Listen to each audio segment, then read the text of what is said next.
হযরত তালহা রাদিয়াল্লাহু তাআলা আনহা নামাজে দাঁড়িয়েছিলেন, পাশেই তার বাচ্চাটা খেলা করছিল। পাহাড়ি এলাকা থেকে একটা সাপ এসে বাচ্চাটাকে জড়িয়ে ফেলেছে। হযরত তালহা নামাজে আছে, এজন্য স্ত্রী তাকে ডাক দেন নাই।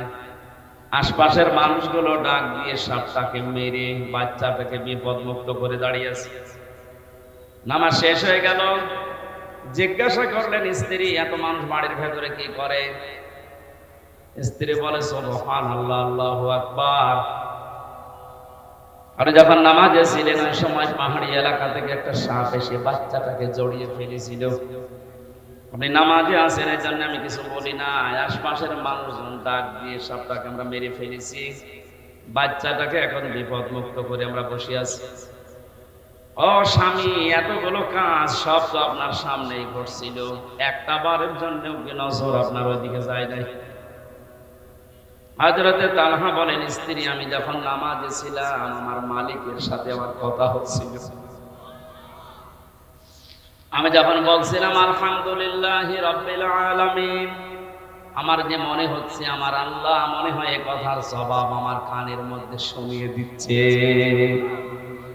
স্ত্রী নামাজে দাঁড়িয়ে আল্লাহর সাথে যখন কথা হয়, যদি মন এদিকে ওদিকে চলে যায় ওই নামাজ আর নামাজ থাকে না।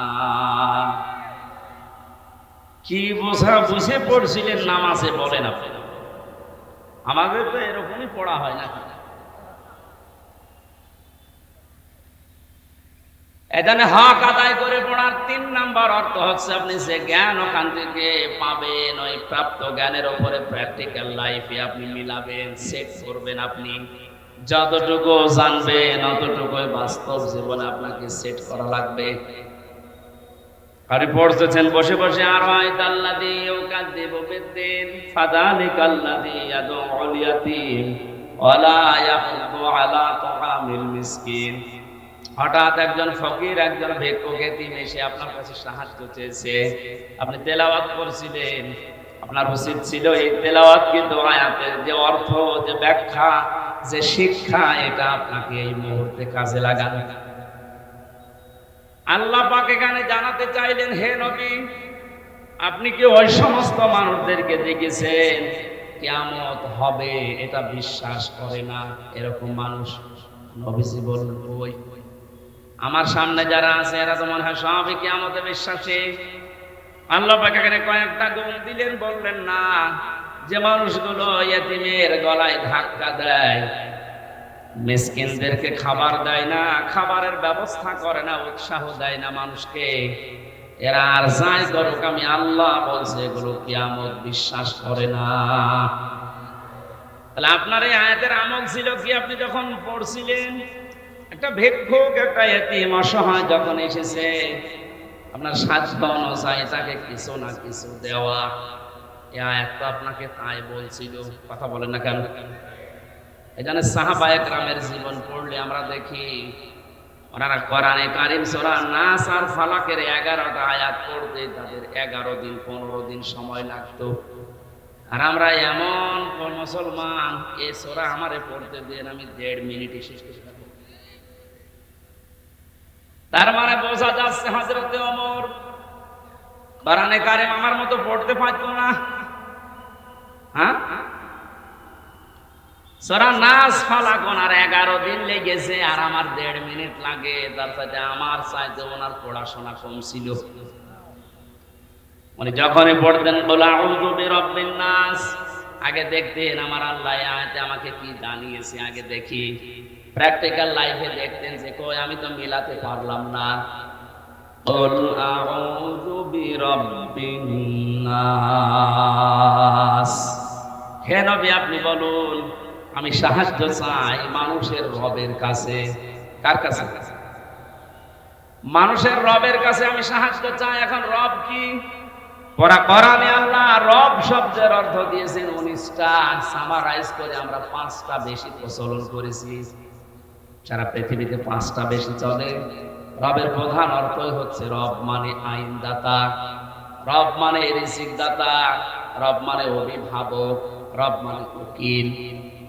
একটা একটা করে যখন মিলাতেন যে আমি আল্লাহর আইন মানতে পারি তো আমার এই 3.5 হাত বডির ভেতরে আল্লাহর আইন চলে কিনা দেখি তো।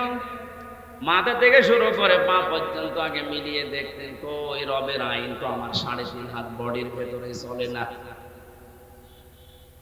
বিশ্বনবী মুহাম্মদ রাসূলুল্লাহ যে চুলের কাটিং ছিল, আমাদের অনেকেরই ওই রকম চুলের কাটিং নেই। কথা বলেন, আমরা চুল কাটি, সেলুনে যাওয়ার পরে দেখবেন ওখানে কয়েকজনের ছবি টাঙানো আছে। কোন কাঠ দেবেন দেখে দেখে বলেন, আপনি কি শাহরুখ কাঠ না অজয় কাঠ? কোন দোকানে আজ পর্যন্ত এটা লেখা থাকে না যেখানে সুন্নাত অনুযায়ী চুল কাটা হয়, এখানে অজয় কাঠ দেওয়া হয়। এর সাথে কাটিং মিলে গেলে তো আপনি জান্নাতের মাঝখানে যাবেন।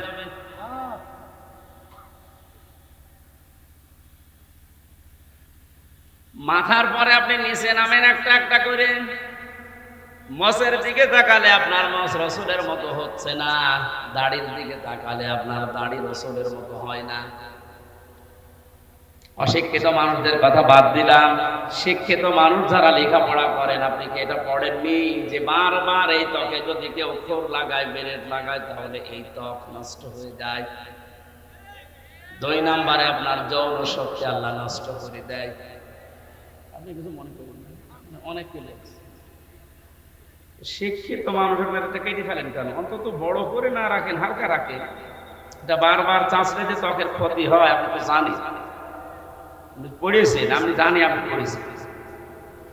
আশা করছি আমি নরম ভাষায় যদিও বললাম, এটা যারা রাখেন না রেখে দেন, কাজে লাগবে। আপনার চেহারাও সুন্দর লাগবে। অনেকে মনে করে যে আমার যুবক যুবক লাগে, এদিকে ব্যাটারি যে ফিউজ হয়ে যাচ্ছে ওটা পাচ্ছি। আশা করছি এটা করবেন, আপনি হালকা রাখেন দরকার হয়। যদি লজ্জা লাগে তো অন্তত শুরু করেন, দেখবেন লজ্জা কেটে যাবে। আর রাসূলের সুন্নতের ভেতরে আমার মনে হয় যত সম্মান আল্লাহ লুকিয়ে রেখেছে, এর বাইরে যত স্মার্ট আর স্মার্টনেস মনে হয় আপনাকে, না, ওটা শয়তান আপনাকে একটা শোভনীয় জিনিস দিয়ে ধোকায় ফেলে দিয়েছে। আল্লাহ আমাদেরকে যেন বোঝার তৌফিক দেন। ডাক্তার জাকির নায়েকের যে সমস্ত বইগুলো আগে বের হতো দেখবেন ওর ভেতরে, আমি পড়েছিলাম, যারা বেশি বেশি দাড়ি কাটে বা চাষে তাদের 2টা ক্ষতি হয়। 1 নম্বরে তাদের এই ত্বক নষ্ট হয়ে যায়, 2 নম্বরে যৌন শক্তি হ্রাস পায়। জোরে বলেন নাউজুবিল্লাহ। এরপরে আপনি আরো যত নিচে নামবেন তত বাস্তবতায় দেখতে পাবেন শরীরের ভেতরে কোনো সুন্নাতি চলছে না। মুহাম্মদ রাসূলুল্লাহ পৃথিবীর বড় বড় রাষ্ট্রের দায়িত্বে যারা ছিল, তারা যখন দেখা করতে আসতেন প্রতিনিধি দল নিয়ে, অথবা ঈদের দিন, অথবা জুমার দিন, অথবা বিশেষ কোনো অনুষ্ঠানের দিন তিনি জুব্বা গায়ে দিতেন। আজকে 1 বছর পরে অনুষ্ঠানটা, এটা এলাকার জন্য বিশেষ দিন না? এক কথা বলে না কেন? অন্তত জুব্বা জামা যাদের আছে সুন্নত মনে করে আপনি ওইটা আজকে গায়ে দিয়ে আসতে পারতেন। আমার মনে হয় হাদিস বলা ঠিক হচ্ছে না, মানে অনেকের নেই তো, ঠিক আছে, ওসব দরকার নেই, আমি অন্য লাইনে চলে যাচ্ছি। ওনারা যখন আউযু বিরাব্বিন নাস বলতেন, দেখতেন রবের আইন আমার শরীরে, আমার পরিবারে, আমার সমাজে, আমার রাষ্ট্রে আছে কিনা। এগুলো মিলানোর পরে মালিকিন নাস এখানে যেতেন, এরপরে যেতেন ইলাহিন নাস। আমরা তো এভাবে মিলাই না, এই জন্য 1.5 মিনিটে সূরা নাস ফালাকের 11 আয়াত শেষ হয়ে যায়, আর ওনাদের 11 বছর শেষ হতো না। এই জন্য যতটুকু পড়বেন তার উপরে প্র্যাকটিক্যাল লাইফ আগে মিলাবেন, এটা 3 নাম্বার শর্ত। 4 নাম্বার, যে জ্ঞান আপনি পেয়েছেন শুধু নিজে পড়বেন, নিজে মানবেন হবে না, এটা যেন মানুষ মানে সেই ব্যবস্থা করে দেওয়ার চেষ্টা করবেন। বাংলাদেশের আলেমদের উস্তাদ, মাথার তাজ আল্লামা শাহ আহমেদ শফী রহমতুল্লাহ আলাইহি যতদিন পর্যন্ত কোরআন পড়েছিলেন এদেশে তার কোনো শত্রু ছিল না। না, আন্দাজ বলেন, কেউ ছিল? ওনার কেউ চিনতো না। দ্বিতীয় নম্বরে, যতজনই কোরআন পড়েছে আর বুঝেছে, কোরআন বুঝেনি তা না, পুরা কোরআন শরীফ উনি বুঝতেন, ততদিনও কোন শত্রু আমরা এদেশে পাইনি। বিশ্বে ওনাকে কেউ শত্রু মনেও করতো না। তিন নম্বরে যতদিন কোরআনে কারীম নিজে আমল করেছে বাস্তব প্র্যাকটিক্যাল জীবনে যতটুকু পারে ততটুকু পায়নি। যখনই 4 নাম্বারটা বলেছে না এটা আমি মানুষকে মানাতে চাই, এর ভেতরে আছে ওয়াল্লাযীনা ইউযুনা রাসূলাল্লাহি লাহুম আযাবুন আলীম। সূরা তাওবা 10 নম্বর পারা 15 নম্বর পৃষ্ঠা 15 নম্বর লাইনের 61 নম্বর আয়াতের শেষের দিকে আছে আল্লাহ পাক বলেন পৃথিবীতে যারা রাসূলকে কষ্ট দিচ্ছে ভবিষ্যতে দেবে এদের জন্য যন্ত্রণাদায়ক আযাব আমি আল্লাহ রেডি করছি। বলেন নাউযুবিল্লাহ। মানে যখন এইটা দেখেছিলেন যে নবীজির সম্মান নিয়ে সিনেমিনে খেলা হচ্ছে, না এটা আমি মানতে দেব না, এটা আমি মানুষকে মানাবো, তখনই তার নাম পাল্টিয়ে দিয়েছে তেতুল হুজুর। নাম কি তেতুল হুজুর? কি সুন্দর নাম দেখেন, শাহ আহমেদ শফিক, নামই পাল্টিয়ে গেছে। নবীজির হাদিসের দ্বিতীয় পয়েন্টে কিন্তু এইটাই ছিল, কোরআন যদি এই 4টা শর্ত অনুযায়ী আপনি পড়তে পারেন, ফাস্তাযহারাহু, এবং কোরআনকে যদি ইজহার করা, স্পষ্ট করা, বিজয় করার জন্য আপনি চিন্তা ভাবনা থাকে, আপনার কর্ম থাকে, তাহলে হালালকে হালাল আপনি মানতে পারবেন আর হারামকে হারাম মেনে চলতে পারবেন। এই জন্য মাঝখানে দেখবেন ফা আছে। বালাগাত মান্তিকের কায়দায় ফাটা প্রায় 9টা অর্থে ব্যবহার হয়। ফা শব্দটা যেখানে সেখানে আন্দাজে দেওয়া হয় না, আগে দেখা হয় পরে দেখা হয়। দেখতে পাওয়া যায় যে আগের শর্তগুলো যদি কেউ মেনে নিতে পারে সত্যি সত্যি তখন ব্যাখ্যা দেওয়ার জন্য মাঝখানে ফা লাগানো হয়। নবীজির প্রতিটা শব্দ গবেষণামূলক, এমনিতে ফা না দিলে অর্থ হয়ে যেত। আপনি যত আলেম আছে জিজ্ঞাসা করেন তো ফা হাল্লা হালালাহু কেন দেওয়া লাগবে? শব্দ তো প্রথমে ফাস্তাযহারাহু। যারা কোরআনকে ইজহার করাবে, দাঁড় করাবে, বিজয় করার চিন্তা ভাবনা করবে, তাহলে তার হালালকে হালাল হারামকে হারাম মানতে পারবে। যদি কোরআন প্রতিষ্ঠিত না থাকে, বিজয় না থাকে, সেখানে হালালকে হালাল জানার পরও অনেকে ইচ্ছা করলেও মানতে পারে না। এই কথা বলে দেখেন, এই যে পুলিশ ভাইরা দাঁড়িয়ে আছে, এ কোরআন যতদিন পর্যন্ত দেশে বিজয় না হবে, কায়েম না হবে, ওনারা যতই ইমানদার দাবি করুক, ইচ্ছা করলেও হারামকে হারাম জানার পরও ছেড়ে দিতে পারছে না। আমার যে গাড়িটা এসেছে কুষ্টিয়া থেকে, এখান থেকে প্রায় 450 কিলো পথ আপনারা ছেড়ে দিলে, আমি যদি কুষ্টিয়ায় যাই কমপক্ষে 4 থেকে 5 জায়গায় ওনারা বলবো হুজুর দোয়া চাই। বললাম তো দোয়া তো কাহারুল থেকে করে আসলাম না, যে দোয়া নিয়ে এসেছেন ওই দোয়া দিয়ে যান। এখন যদি 4-5 জায়গায় যদি শুধু দোয়া দিতে দিতে যাই, এখন এই দোষ আপনি ওনাদের না, কখনো ওনাদের দোষ নেই। এখান থেকে একেবারে উপর পর্যন্ত আল্লাহর ওলি যারা বসে আছে, এখন যদি বলেন ইনারা না ইচ্ছা করলেও পারবে না, এটা কিন্তু জানে যে এটা হারাম। কারণ কোন মানুষের জিনিস না বলে খাওয়া, না বলে নেওয়া, এর নাম চুরি, এর নাম। আর কারো মন থেকে কোন জিনিস যদি দিতে না চায়, জোর করে নেওয়া হারাম। আমি তো এমনি এমনি দোয়া দিয়ে দিয়েছি নাকি? এখানে কোরআন যদি ইজহার না থাকে, কায়েম না থাকে, আপনি ইচ্ছা করলেও হারামকে হারাম জানার পরও ছেড়ে দিতে পারবেন না। আপনাকে বাধ্য করবে ওই পরিবেশ। হালালকে হালাল জানার পরও আপনি মানতে পারবেন না, এমন এমন পরিবেশ তৈরি হবে আপনি ইচ্ছা করলেও হালাল জানার পরও ধরতে পারবেন না, ছেড়ে দেওয়া লাগবে। নবীজির শব্দটা চয়ন দেখেছেন যারা কোরআন পড়ে আর কোরআনকে প্রতিষ্ঠিত করা, দাঁড় করা, বিজয় করার চিন্তা ভাবনা করে দুনিয়ায়, তারা হালালকে হালাল জেনে মানতে পারে, হারামকে হারাম জেনে মানতে পারে। আল্লাহ পাক যেন তাকে জান্নাতে প্রবেশ করিয়েই দিয়েছে, করাবে তা না। আদখালাহুল্লাহুল জান্নাহ। তাহলে আজকে থেকে যদি জান্নাতে যেতে চায়, হাদিসের উপরে আমল করার দরকার নেই। এর পরবর্তী শব্দ তো আরো আরো আরো শক্ত, আরো সুসংবাদপূর্ণ শব্দ। অসাফারাহু ফি আশারাতিন মিন আহলি বাইতিহি কুল্লুহুম কদ ওয়াজাবাত লাহুন নার। নবীজি বলেন তাকে তার পরিবারস্থ 10 জনের ব্যাপারে আল্লাহ সুপারিশ করার ক্ষমতা দেবেন যাদের জন্য জাহান্নামে যাওয়া ওয়াজিব হয়ে গিয়েছিল। এ বিশাল সুসংবাদ আল্লাহ তাদেরকে দেবেন। এই হাদিসের এই 4টা পয়েন্টে যারা দুনিয়ায় মেনে চলবে, আল্লাহ আমি সহ প্রত্যেককে প্র্যাকটিক্যাল লাইফে মেনে চলার তৌফিক ভিক্ষা দাও, বলেন আমিন। দরুদ আর সালাম পড়ে আমরা আরম্ভ করছি। আজকে আমার আলোচনার বিষয় কিয়ামতের ভয়াবহতা। কি বললাম? কঠিন অবস্থাপূর্ণ একটা দিন আমাদের সামনে অপেক্ষা করছে। মাস্ট বি, এটা আসবেই, নাকি আমাদের জীবনে বাদ দিয়ে? আল্লাহ রাব্বুল আলামিনের ভয়াবহতা বর্ণনা করতে গিয়ে সূরা মারিজ, সূরা হাক্কাতে, সূরা কারিয়ায় এত বড় কঠিন কঠিন কঠিন শব্দগুলো তিনি চয়ন করেছেন। ওয়ালা ইয়াসানু হামিমুন হামিমাই ইউবাসসিরুনহুম ইয়াবাদুল মুজরিমু লাউ ইফতাদি মিন আযাবি ইয়াউমিযিন বিবানি।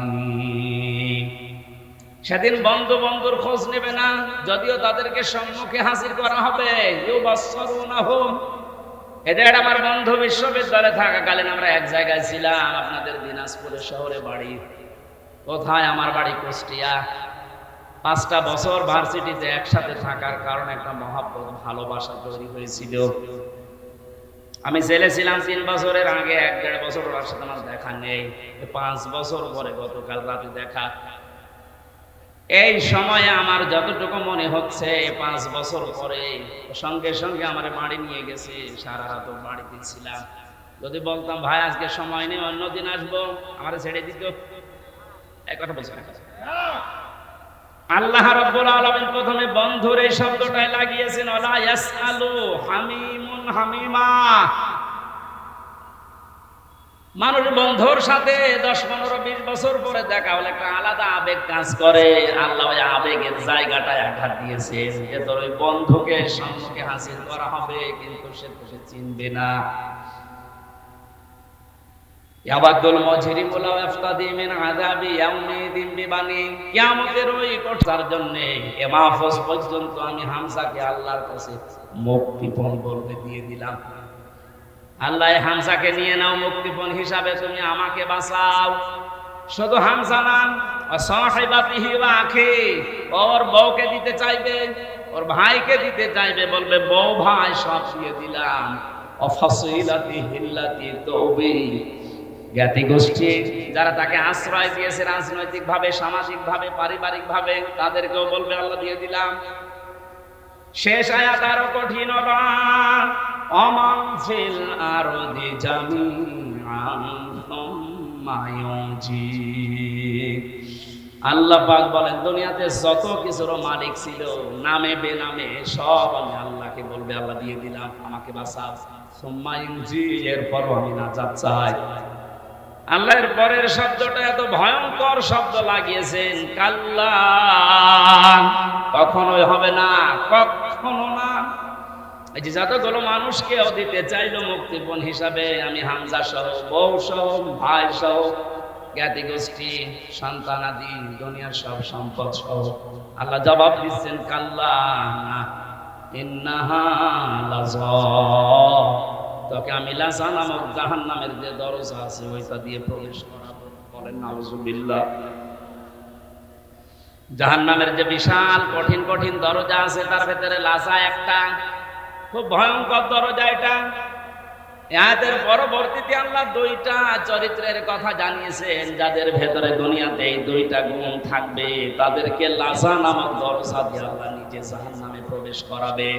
নাযাআতাল লিশশাওয়া তাদউ মান আদবারা ওয়া তাওয়াল্লা ওয়া জামাআ ফাআওয়া। জাহান্নামে লাযায় প্রবেশ করার পরে অবস্থা আল্লাহ বলেন কেমন হবে জানো? আগে চামড়া খসে পড়ে যাবে।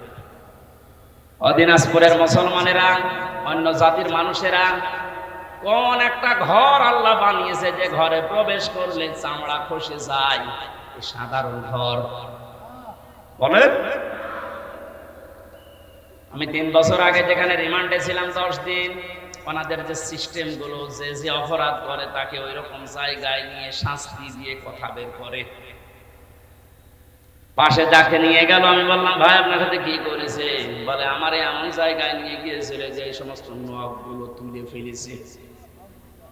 ওর মামলাও কঠিন, অস্ত্র নিয়ে ধরা পড়েছে। যারা মার্ডার মামলার আসামি আর আমার মতো একেবারে পটল চোর, মূল্য চোর, আমার আবার কি নেবে? তাও কিছু জিনিস আমার দেখিয়েছে যে এইগুলো দিয়ে বিভিন্ন জিনিস তোলা হয়। তারপরে তো আমার কোন জায়গার চামড়া ইনশাল্লাহ ওঠেনি। বলেন তো আল্লাহ কি ঘরের বর্ণনা দিলেন না? ঘরে প্রবেশ করলে আপনার চামড়া আগে খসে পড়ে যাবে। তার মানে চামড়া খসানোর অনেক জিনিস সেখানে আছে। যে দুইটা গুণের কথা আল্লাহ আয়াতে দিয়েছেন, যারা সত্যকে সত্য জানার পরে এতবার করে।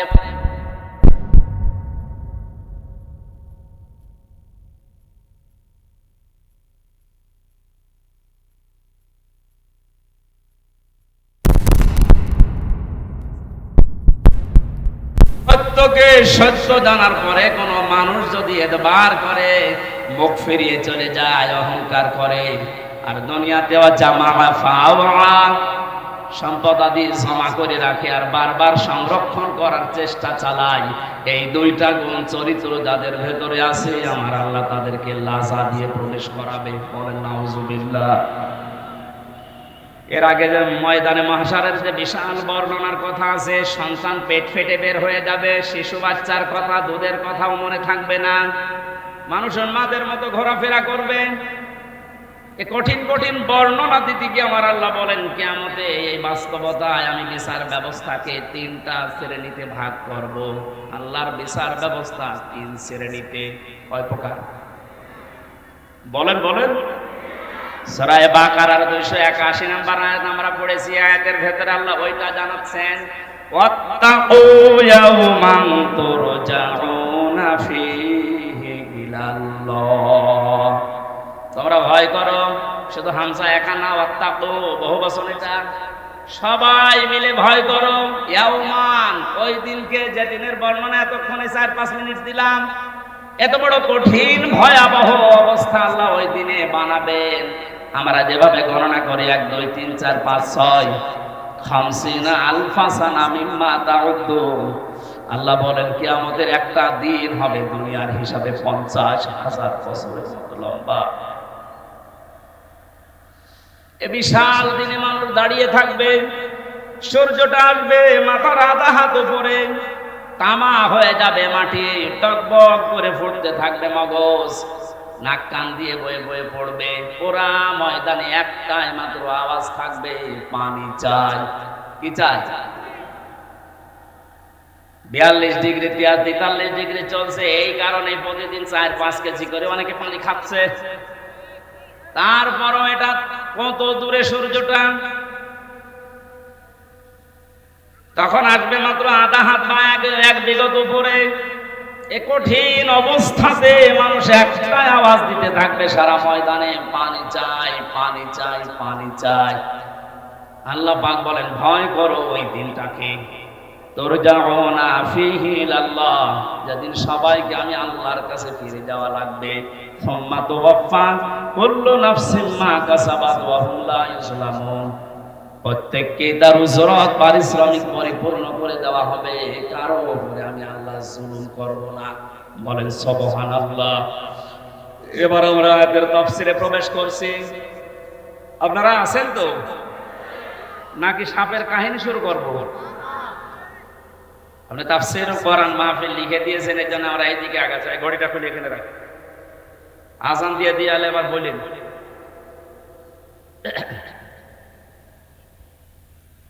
যেদিনের বিচার ব্যবস্থার কথা এবার বলছিলাম, তিনটা শ্রেণীতে পেয়েছি ইবনে কাসির তাফসীরে। 1 নম্বরে মহান আল্লাহ বিচারের ব্যবস্থা যেটা বানিয়েছে, আল্লাহর বিচার ব্যবস্থায় কোনো অবিচার নেই। জবাব দেবেন বললাম ছাত্রের মতো, আল্লাহর বিচার ব্যবস্থায় কোনো অবিচার। আরো জোরে বলেন, আল্লাহর বিচার ব্যবস্থায় ন্যায় বিচার করলে সবাই ধরা খাবে। এই ভাই ঠিক বুঝে বলিস। আমি বললাম কোন অবিচার নেই, ন্যায় বিচার করলে কেউ বাঁচবে না, সবাই ধরা খাবে, এটা ঠিক আছে? তা কি বিচার করবো বলো? ন্যায় অবিচার নেই, ন্যায় বিচার করলেও বাঁচবে না, কি বিচার করবে?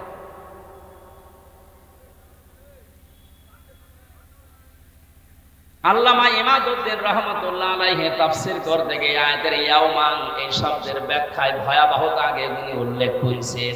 এরপরে বলেন আল্লাহর বিচার ব্যবস্থায় অবিচার নেই, ন্যায় বিচার করলে তো বাঁচবেন না। আল্লাহর বিচারে একটা জিনিস আছে, উনি যদি দয়া করে মাফ করে দেয় বাঁচা যাবে। কি বুঝলাম? প্রথমে আল্লাহর বিচারে কোনো অবিচার, ন্যায় বিচার করলে কেউ বলেন বলেন কেন? যদি বলেন ন্যায় বিচার করলেও বাঁচবো না, মানে একটা ঘটনা এখানে আমি তাফসীরে দেখেছি। আল্লাহর নবী বলেন বনি ইসরাইলের এক লোক 1000 বছর হায়াত পেয়ে 1000 বছর সে ইবাদতে ছিল। দিনের বেলা রোজা রাখা অবস্থায় জিহাদের ময়দানে কাটাতো, আর রাতের বেলা সেজদা দিয়ে তাহাজ্জুদের নামাজে।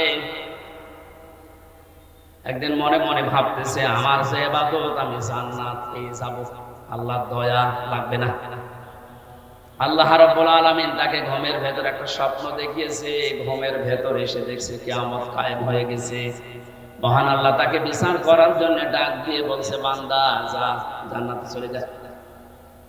লোকটা মনে মনে চিন্তা করে, আমি এত বছর ইবাদত করলাম, আল্লাহ আমাকে একটু থ্যাংক ইউ, ধন্যবাদ, স্বাগতম, শুভেচ্ছা কিছুই দিল না। আরে বলছো যা জান্নাতে চলে যা, একটা কথা হইল?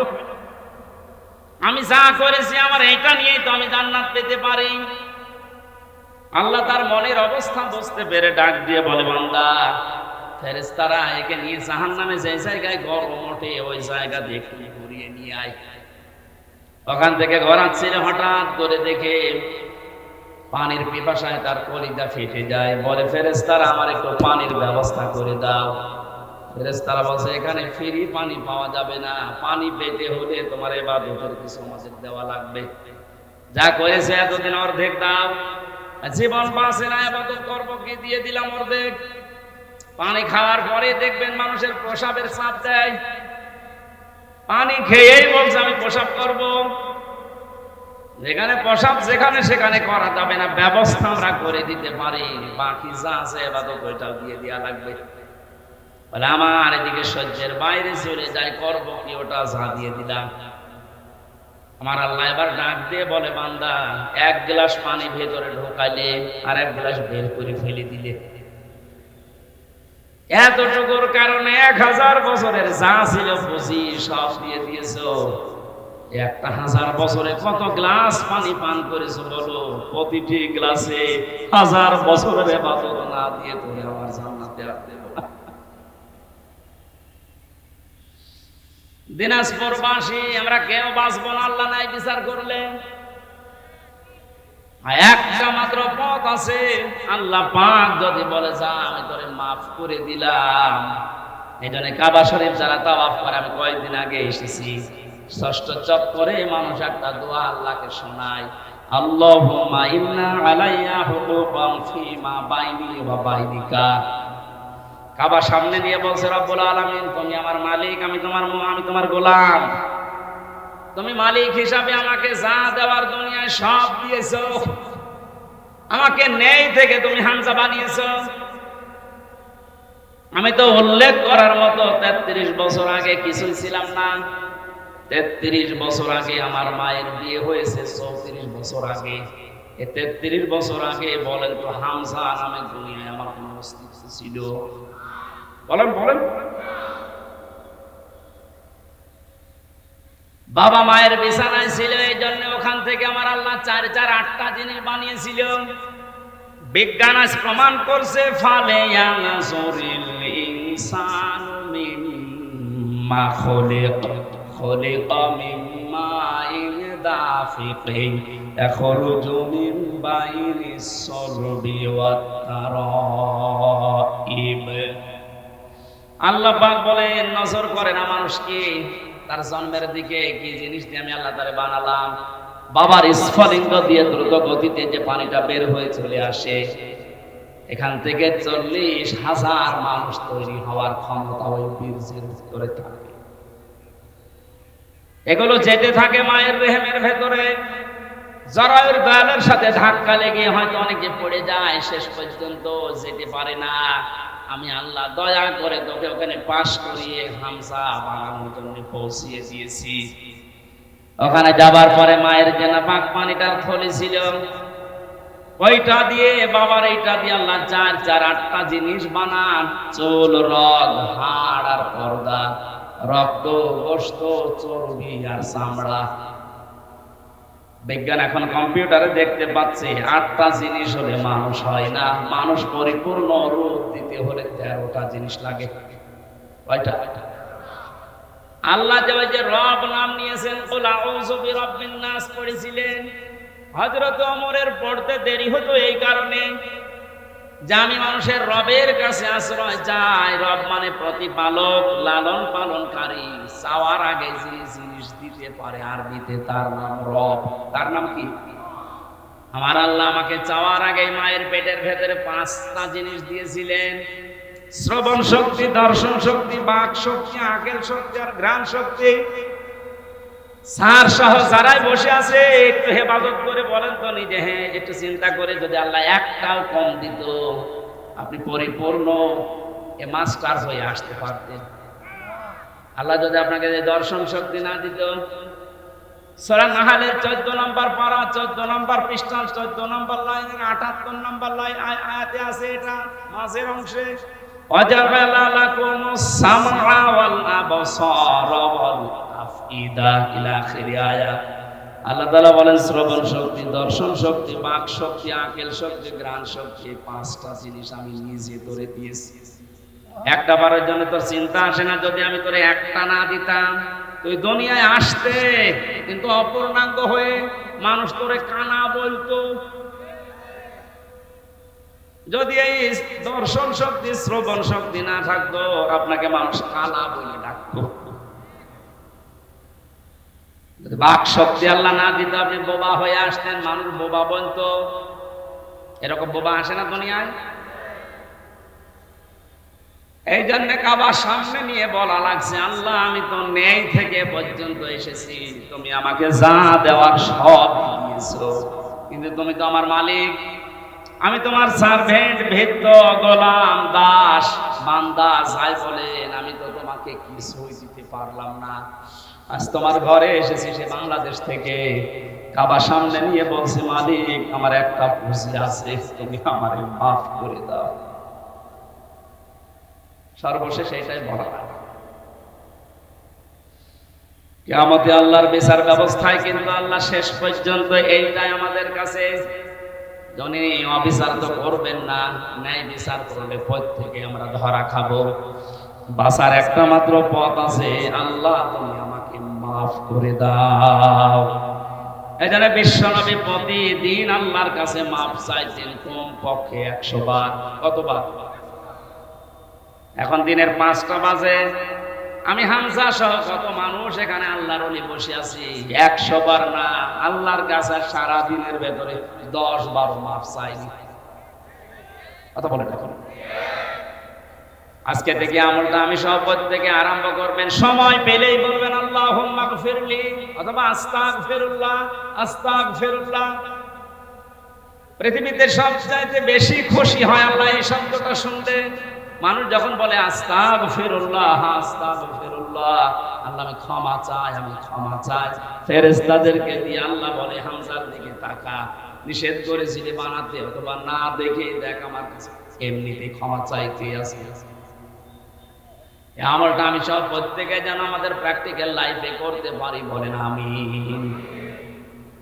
আল্লাহ রাব্বুল আলামিন যে দিনের বর্ণনা দিচ্ছিলেন, কিয়ামতের এই ভয়াবহতায়, যে বিচার ব্যবস্থার কথা শুনলাম, আমি আবার বলছি, আল্লাহর বিচারে কোনো অবিচার বলেন না কেন?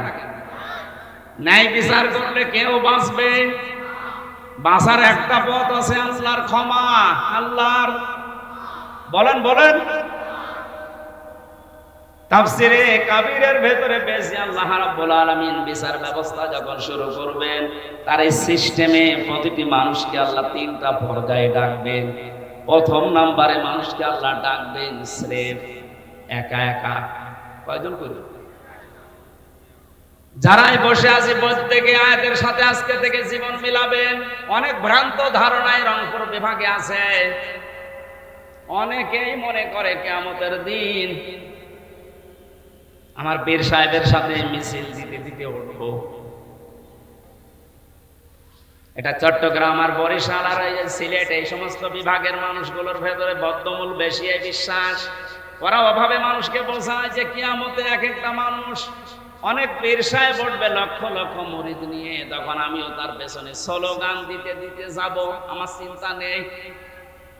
অথচ এটা যে তাহা মিথ্যা কথা, কোরআনের পুরা বিরুদ্ধে। সূরা মরিয়ম 16 নম্বর পারা 10 নম্বর পৃষ্ঠা 15 নম্বর লাইনের 95 নম্বর আয়াতে আছে, ওয়াকুল্লুহুম আতিহি ইয়াউমাল কিয়ামাতি ফারদা। আল্লাহ পাক বলেন কিয়ামতের ময়দানে প্রতিটি মানুষকে আমার বিচার ব্যবস্থার সামনে আসা লাগবে স্রেফ একা একা। কয়জন কয়জন বলেন বলেন? তাহলে যারা পীর সাহেবের সাথে উঠবে মিছিল দিতে দিতে, এটা সত্য কথা না বানানো? এটা পুরাটা বানোয়াট কথা, আপনাকে ধোঁকা দিয়ে বোকা বানিয়ে রাখছে। কারো উপর ভরসা না, কিয়ামতে আপনাকে স্রেফ একা একা ওঠা লাগবে। আপনি এবার নিজে ভাবেন, আপনি যখন উঠবেন একা একা, এমন কি তৈরি করে গেলেন দুনিয়ায় যে আপনি জবাব দিতে পারবেন? বলেন। সেদিন একটা কনফারেন্স দেখছিলাম, বিচারক একটা ছোট্ট বাচ্চাকে 11 বছর বয়সের অন্ধ কোরআনের হাফেজ, তাকে ডাক দিয়ে বলছে, তুমি যে ফার্স্ট হলে আজকে, অথচ তোমার চোখ নেই, তুমি অন্ধ মানুষ, আল্লাহর বিরুদ্ধে তোমার কোন নালিশ আছে? ছেলেটা বলছে, বিচারক আমার কোন নালিশ আল্লাহর প্রতি নেই, আমি আরো খুশি। তুমি খুশি মানে? খুশি আমি এই কারণে, কিয়ামতে যখন আল্লাহ বিচারের জন্য প্রত্যেকটি মানুষকে ওয়াকুল্লুহুম আতিহি ইয়াউমাল কিয়ামাতি ফারদা একা একা ডাকবে, আমি আল্লাহর সামনে যখন একা দাঁড়িয়ে যাব স্রেফ, আমার বিভিন্ন নিয়ামতের প্রশ্ন আমাকে জিজ্ঞাসা করবে। শেষ পর্যায়ে আল্লাহকে আমি হয়তো বলতে পারবো, মাবুদ তুমি তো আমাকে চোখ দাওনি, দুনিয়ায় অন্যান্য নিয়ামতের হিসাব আমাকে প্রথমে জিজ্ঞাসা করো না, চোখেরটা জিজ্ঞাসা করো, এইটা দিয়ে শুরু করো। প্রথমটা জিজ্ঞাসা করলে আমি বলবো, আল্লাহ আমি চোখে দেখি নাই, এই উসালাই হলেও দয়া করে বাকিটা আর জিজ্ঞাসা না করে মাফ করে দাও। আরে ভাই, ওর তো চোখ ছিল না, ওটা একটা কিছু নিয়ে যেতে পারছে, আপনার কি নেই? বলেন আপনার কি নেই? আপনি কি নিয়ে দাঁড়াবেন? আমি একা একা থাকলে মাঝে মাঝে আমার মনে হয়, আল্লাহ পাক যদি বিচারের এই প্রথম পর্যায়ে বলে, হামজা 2024 সালের মার্চ মাসের 31 তারিখ পর্যন্ত ধরে মাফ করে দিলাম, শুধু এপ্রিলের 1 থেকে এই 27 তারিখ পর্যন্ত জবাব দিয়ে তুই জান্নাতে চলে যা। আমার তো মনে হয় 27 দিনে জবাব দেওয়া ঠিকঠাক মতো আমার দ্বারা সম্ভব না। আপনারা পারেন না? আপনারা